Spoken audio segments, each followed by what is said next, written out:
做小炒肉，很多人第一步就搞错了，就是选择什么肉选错了，一定要选择这种前腿梅花肉，炒出来它才嫩香，并且还不柴。小炒肉呢，一定要半肥半瘦的猪肉。我们先来把这个瘦肉给它抬下来，给我们家小熊先生吃。第一步还是先把表皮给它烧一下，避免吃起来会有一个皮腥味。处理干净后来切一下，尽量切薄片，越薄越好，因为今天我们这个是带皮的。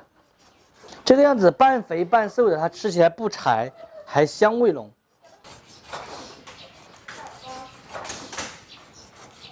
今天我们炒小炒肉的话，就是用的这一种2荆条的青椒。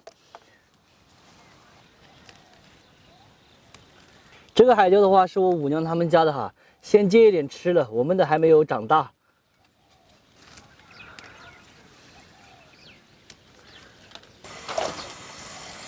一根一根的把上面这些泥巴全部都清洗掉。先把把背切掉，再来打滚刀给它切成块就行。大家知不知道为什么自己种的这种辣椒哈，总是这个弯鸡巴拱的？如果是去买的话，很多都是那种溜称的。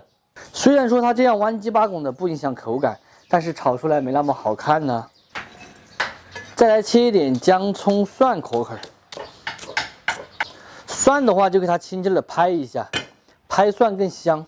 来几口干花椒，再来点太活豆豉，来调一个小炒酱油、生抽、蒸鱼豉油、毛油、老抽酱油，这样就能够做到既有颜色又有鲜味了。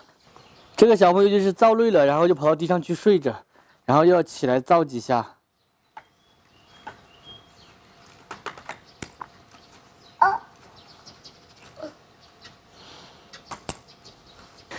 真的可以说每天调皮的不得了哦，又去推着他哥哥的行李箱到处跑。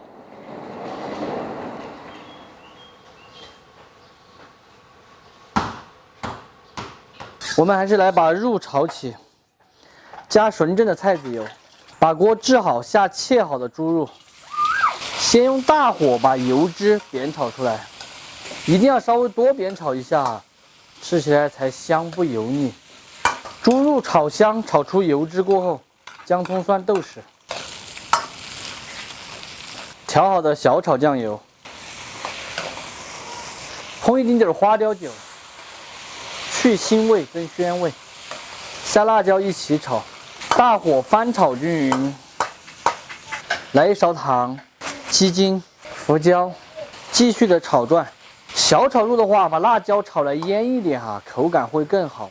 也可以提前把辣椒给它煸一下，真的炒出来可以说是色香味俱全的吧。起锅前烹2滴锅边醋，主要是提鲜味的。翻炒均匀就可以关火出锅了。这绝对可以说得上是下饭神菜哈，看起来就知道超级的香。咱们今天的青椒小炒肉就做好了，真子炒出来的肉超级的香，并且不油腻，整道菜味型含鲜味，适合全国各地的朋友。喜欢吃的朋友可以收藏着哈，做法超级的简单，有时间的时候咱们自己去告一哈，不喜欢的就只有免费看完撒够了。这辣椒不辣，比较瘦这个肉，看着有点肥气，吃起来的话就是比较瘦。好香哦。不辣干。那个辣椒它很多都拖在地上，那种就容易坏，在泥巴上面扣着。辣椒的清香味很浓，有点微微辣味。它有些水这种重。炒小炒肉一的这种半肥半瘦的肉哈，五花肉的话炒出来没有这个肉炒出来口感好，五花炒出来会有点柴。我本想买块耳朵肉炒。耳朵肉不适合。做的嘞？也不适合，做真太肥了，耳朵肉太柴了。山腿耳朵。